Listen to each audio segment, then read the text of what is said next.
Lent 3. Today, I do have a manuscript because there was just so much for this week that I, A, didn't want to forget anything, and B, didn't want it to be so discombobulated that nobody could follow it.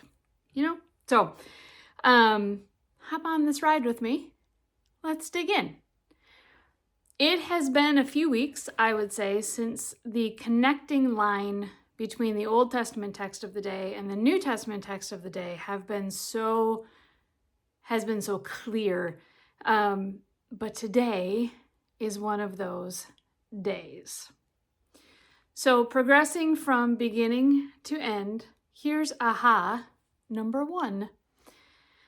The women in Samson's life who preceded Delilah set a context that puts an entirely new spin on who Samson is and on his character. So let's begin with his mom. She is known only as the woman or the wife of Manoah, and she had been barren for an untold amount of time. We don't know her age.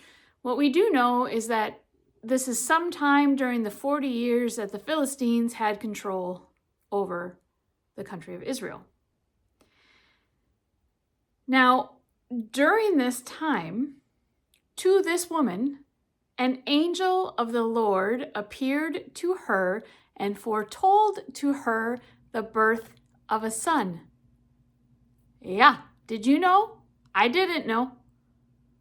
So just sit with that for a moment. A woman visited by an angel who foretells the birth of a son who will be consecrated and will bring freedom to the people of God. Familiar, yeah? Yeah. Well, her response is equally as familiar, for she takes the angel, also unnamed, by the way, at the angel's word, without question, and runs to her husband to tell the news. Well, hubby wasn't so sure about his wife's ramblings, so he prayed to God to send another angel to confirm what his wife is reporting. And you know what? God did send another angel. But you know who God sent that angel to? The wife. Now, the wife, being very generous and gracious, decides to ask the angel to wait while she runs to get her husband, and that she does. And they come back and have an interaction. So you can read more about Samson's birth narrative in Judges 13.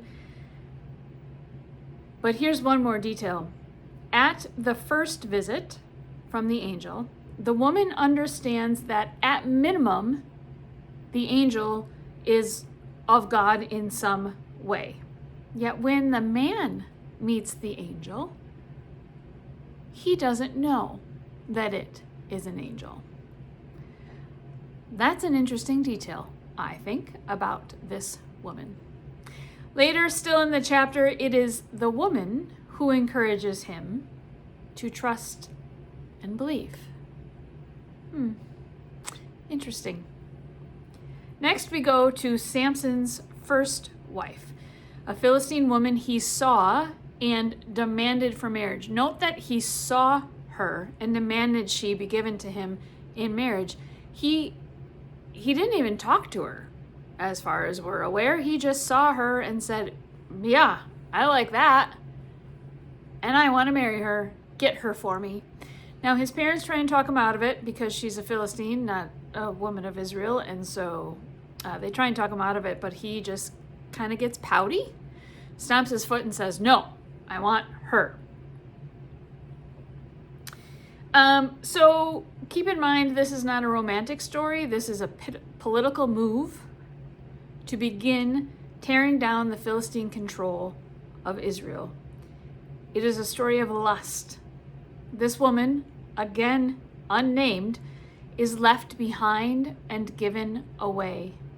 First taken from her family, then rather than being returned to them, she is simply traded away by her own father to Samson's best man. You can read more about that in Judges 14. And then in Judges 15, you will find that the first wife's sister doesn't fare much better, for it is she who, when Samson comes back and demands to visit who he apparently believed was still his first wife, the father says, well, I gave her away, but how about this? How about this daughter? She's available and she's real pretty.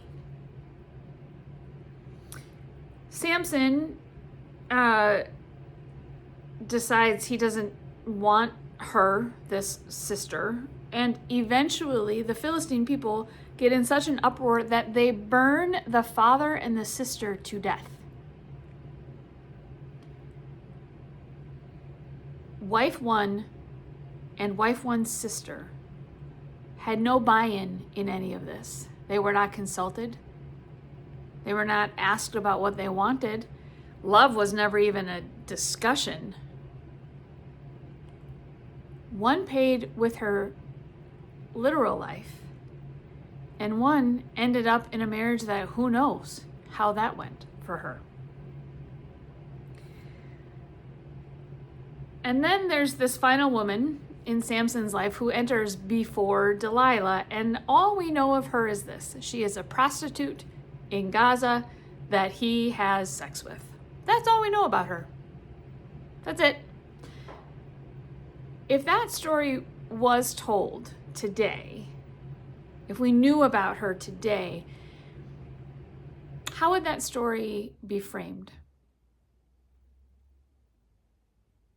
There would be no discussion about how this woman ended up in this position, that she was forced to sell her body.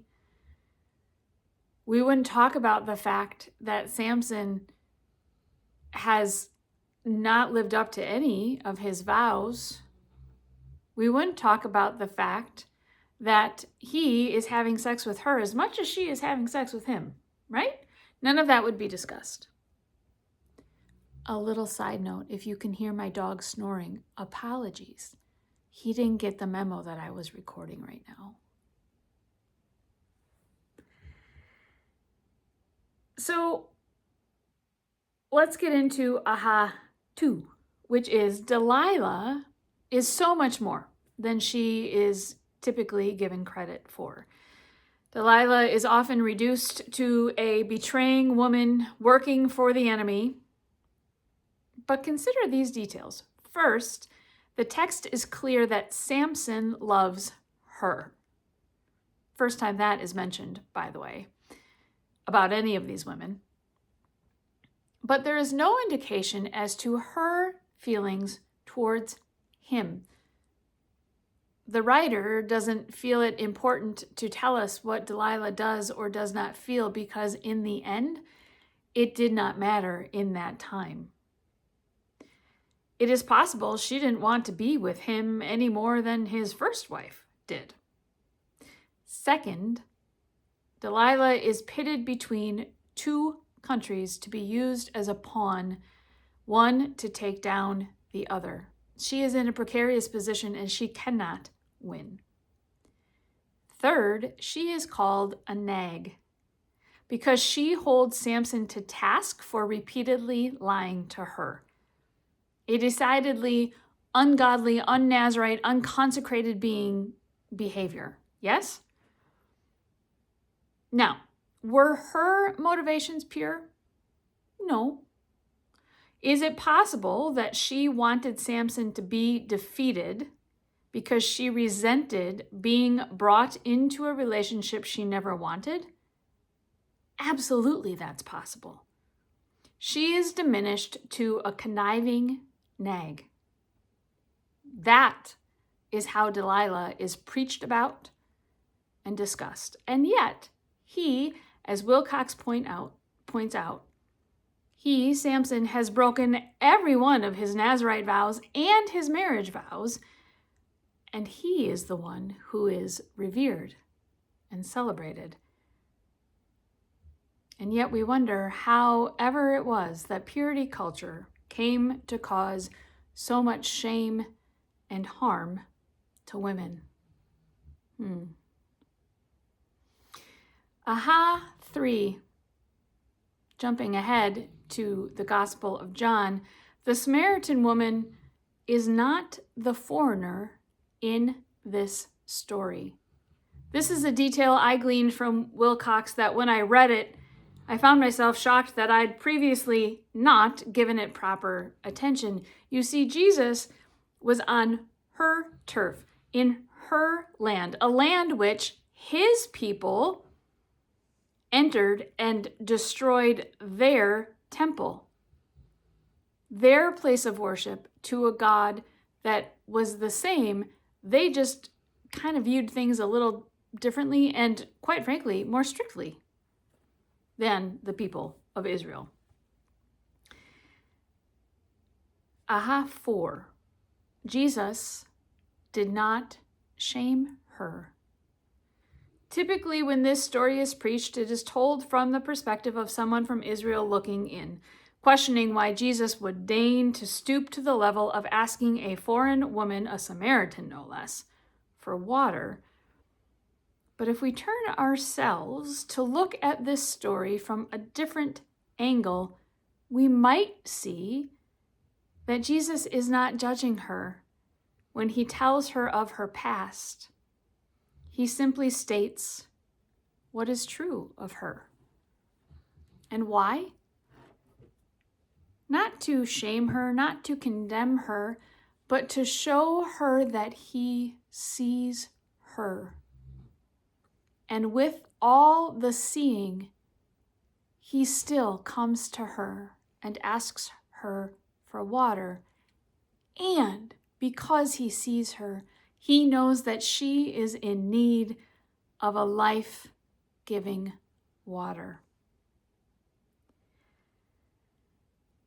While I wish that she, along with these other women talked about today, was named, I also believe that calling her the Samaritan woman was not meant to be an insult, but a reminder that Jesus came to expand the kingdom, to unite enemies, and to draw focus to what is the same rather than what is different.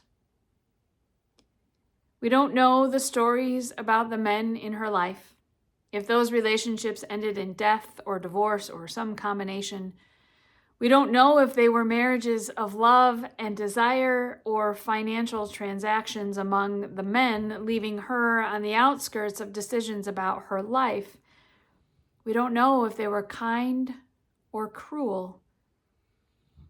There's a lot of pain in her story, yet when it is told, the focus is on how forgiving Jesus must be to overlook how terrible she is.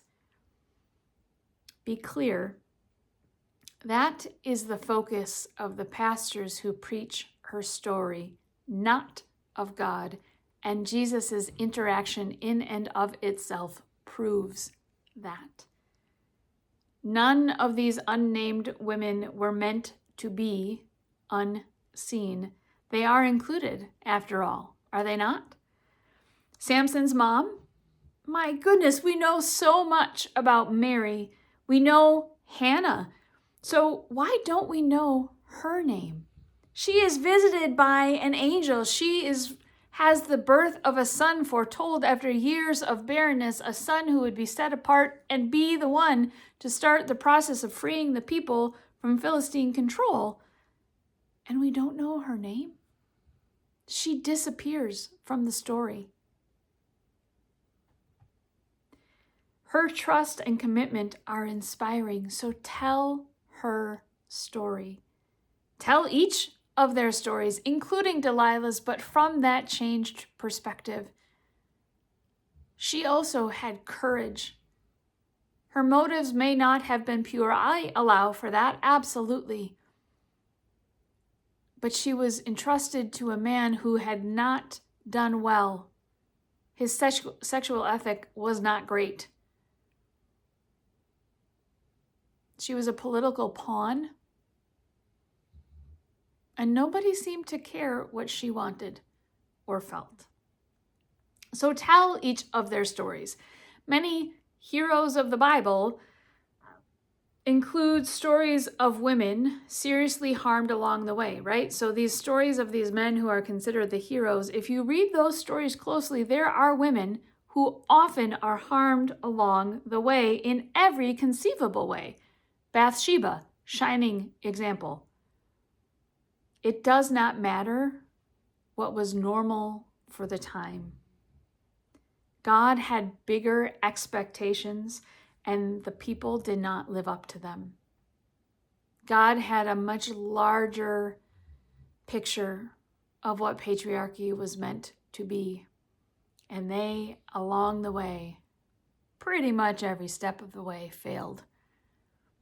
And these women, unnamed and named alike, are the ones harmed.